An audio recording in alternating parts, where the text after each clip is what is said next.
Assalamualaikum warahmatullahi wabarakatuh. Selamat pagi kelas 6A hebat. Bertemu lagi dengan Bu Ayu. Hari ini kita akan belajar tema 1, subtema 2, pembelajaran 1. Materinya yaitu tentang perkembangbiakan hewan dan kehidupan ekonomi wilayah ASEAN.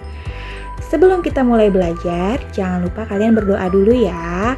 Dan juga jangan lupa kalian sarapan agar kalian dapat lebih berkonsentrasi dalam menerima pembelajaran. Berdoa dimulai. Berdoa selesai. Setelah ini, Bu Guru juga tidak lupa mengingatkan tentang 5M, yaitu jangan lupa memakai masker, mencuci tangan dengan sabun, menjaga jarak, hindari kerumunan, dan juga membatasi mobilitas. Kita mulai ya. Kita lihat di sini ada teks gajah putih dianggap suci oleh beberapa negara di Asia Tenggara seperti Myanmar, Kamboja, dan Thailand. Menjaga gajah putih adalah usaha yang sangat mahal karena pemiliknya harus menyediakan makanan khusus untuk gajah. Nah, Indonesia dikaruniai luas wilayah lautan lebih besar dibandingkan luas daratan. Luas lautan Indonesia mencapai 5,8 juta kilometer persegi. Di dalam lautan Indonesia tersimpan potensi perikanan yang cukup besar. Salah satunya ikan tuna. Ikan tuna adalah salah satu ikan yang paling banyak dicari oleh negara lain seperti Jepang, Amerika Serikat, dan Uni Eropa. Tahukah kalian, burung yang hidup di negara tetangga kita, burung takurdahan, hidup di Malaysia. Hewan ini termasuk hewan yang dilindungi negara. Hewan-hewan banyak yang mulai mengalami kepunahan. Nah, agar hewan-hewan tersebut tetap ada, mereka harus berkembang biak. Apa itu berkembang biak? Berkembang biak adalah kemampuan makhluk hidup untuk menghasilkan individu baru yang sifatnya sama atau menyerupai induknya. Makhluk hidup perlu berkembang biak agar mempertahankan jenisnya agar tidak punah. Nah, ini adalah gambaran beberapa hewan. Cara berkembang biak hewan dibagi menjadi 3. Ada beranak, bertelur, dan beranak bertelur. Beranak atau melahirkan ini dialami oleh hewan-hewan berikut. Contohnya sapi, paus, kucing. Sementara bertelur, contoh hewan yang berkembang biak secara bertelur adalah ikan, kura-kura, buaya, ayam. Sementara hewan yang beranak dan bertelur contohnya adalah ular. Ularnya juga tidak semua ular, seperti ular boa. Ada juga ikan pari atau juga kuda laut. Selanjutnya kita bahas ovipar atau sebutan bagi hewan-hewan yang berkembang biak dengan cara bertelur. Contohnya ayam dan jenis burung lainnya.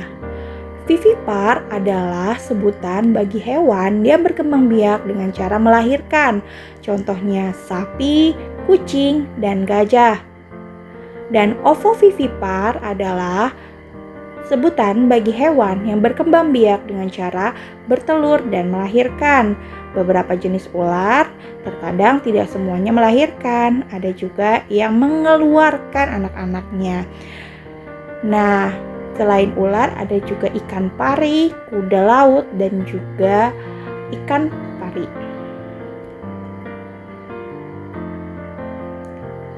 Ciri-ciri hewan ovipar adalah yang pertama, tidak memiliki daun telinga. Yang kedua, tidak memiliki kelenjar susu, sehingga hewan ovipar tidak menyusui anaknya. Yang ketiga, tidak melewati masa mengandung dan melahirkan anaknya. Yang kedua, ciri-ciri hewan vivipar. Pertama, mempunyai daun telinga. Kedua, tubuhnya ditutupi rambut. Ketiga, memiliki kelenjar susu sehingga menyusui anaknya. Keempat, melewati masa mengandung dan melahirkan. Selanjutnya, yang terakhir, ciri-ciri hewan ovovivipar. Yang pertama, telur berkembang di dalam tubuh sang induk. Yang kedua, tidak menyusui anaknya. Yang ketiga, janin yang ada di dalam telur mendapatkan makanan dari cadangan makanan yang sudah ada di dalam telur. Yang keempat, saat mencapai usia matang, telur akan menetas di dalam tubuh induk dan anak pun dikeluarkan dari tubuh induknya. Nah, hewan-hewan tersebut sangat membantu penduduk di kawasan Asia Tenggara dalam kegiatan ekonomi. Dengan adanya hewan-hewan itu berkembang biak juga membuat ekonomi suatu negara itu maju dengan beraneka ragamnya sumber daya.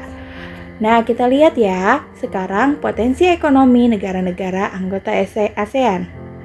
Kawasan Asia Tenggara terletak pada jalur perdagangan dunia. Kawasan ini menjadi jembatan antara kawasan Eropa dan Asia Timur. Oleh karena itu, Asia Tenggara menjadi wilayah persaingan bagi pihak-pihak yang ingin memanfaatkan kedudukan strategis kawasan ini. ASEAN berperan sebagai wadah untuk menghindari persengketaan yang mungkin timbul. Dengan posisi yang strategis ini, setiap negara di kawasan Asia Tenggara memiliki kekayaan sumber daya yang menjadi kekuatan negara. Kita lihat di negara yang pertama, Brunei Darussalam. Negara ini terkenal dengan kekuatan sumber daya alam, minyak bumi, dan gas alam. Brunei menjadi negara di Asia Tenggara yang memiliki pendapatan per kapita tertinggi karena gas alamnya. Selanjutnya adalah Filipina, sebuah negara kepulauan yang mata pencariannya sebagian besar adalah pertanian. Filipina berhasil menjadi salah satu negara di dunia yang dapat membangun dan mengembangkan pertaniannya dengan baik. Beberapa produk unggulan hasil pertaniannya diekspor di berbagai negara seperti nanas, padi, kelapa, dan gula. Hasil pertanian ini juga menunjang perkembangan ekonomi negara ini. Selanjutnya, Indonesia. Sebagai negara kepulauan terbesar di kawasan ini, Indonesia memiliki ragam sumber daya alam yang sangat kaya. Banyak hal yang dikembangkan untuk memperkuat perkembangan ekonomi Indonesia. Saat ini Indonesia mengekspor minyak dan gas bumi, tekstil, dan produk-produk dari kayu. Pertambangan menjadi salah satu pintu masuk para pengusaha mancanegara ke Indonesia. Keindahan alam Indonesia pun merupakan daya tarik yang menjadi sumber devisa negara dari sektor pariwisata.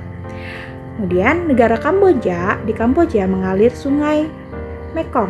Di daerah di sekitar sungai Mekong merupakan daerah yang subur. Mata pencarian penduduk Kamboja adalah pertanian.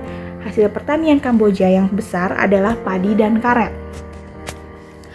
Selanjutnya negara Laos. Laos bertetangga dengan Kamboja.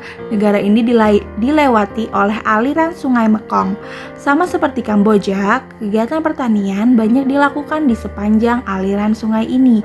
Sebagian besar hasil pertanian dinikmati oleh masyarakat Laos. Malaysia, kegiatan ekonomi utama penduduk Malaysia atu di bidang pertanian, pertambangan, dan perindustrian.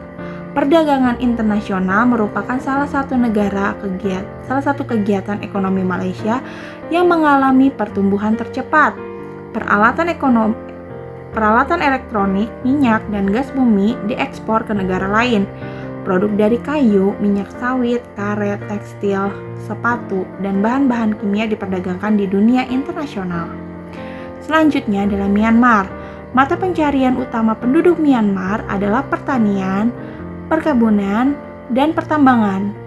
Padi merupakan hasil utama dari pertanian di sana.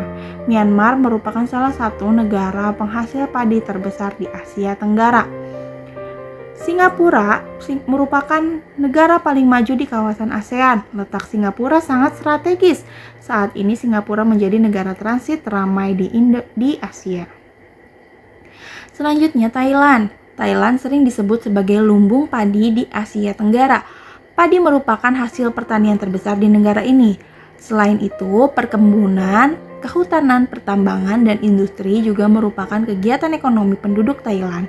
Saat ini, penghasilan utama Thailand adalah sektor pariwisata. Keunikan bangunan budaya di Thailand menjadi daya tarik tersendiri bagi para wisatawan mancanegara.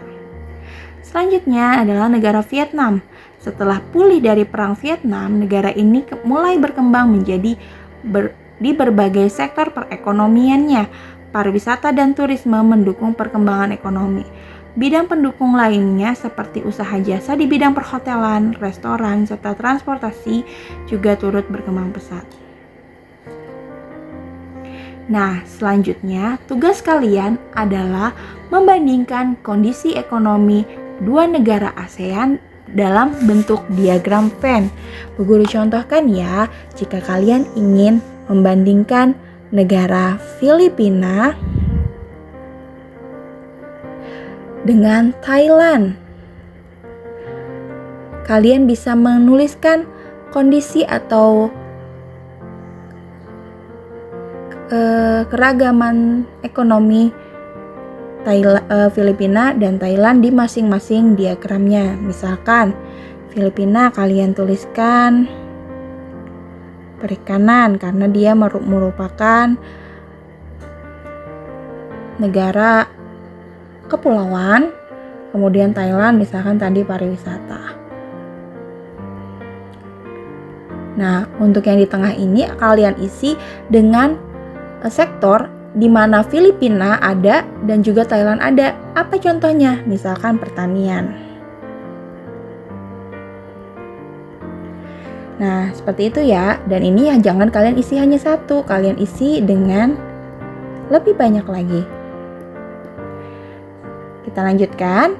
Selanjutnya, tugas yang kedua adalah kalian menjawab pertanyaan di bawah ini. 1. Jelaskan pengertian dari berkembang biak. 2. Mengapa hewan harus berkembang biak? 3. Sebutkan 3 cara hewan berkembang biak. 4. Sebutkan ciri-ciri hewan vivipar. 5. Jelaskan perbedaan hewan ovipar dan ovovivipar. Kerjakan di buku tulis, kalian tulis soalnya, lalu kalian tulis jawabannya. Jika sudah, kalian foto tugas kalian, kemudian kalian kirimkan ke classroom. Terima kasih. Sampai di sini. Assalamualaikum warahmatullahi wabarakatuh.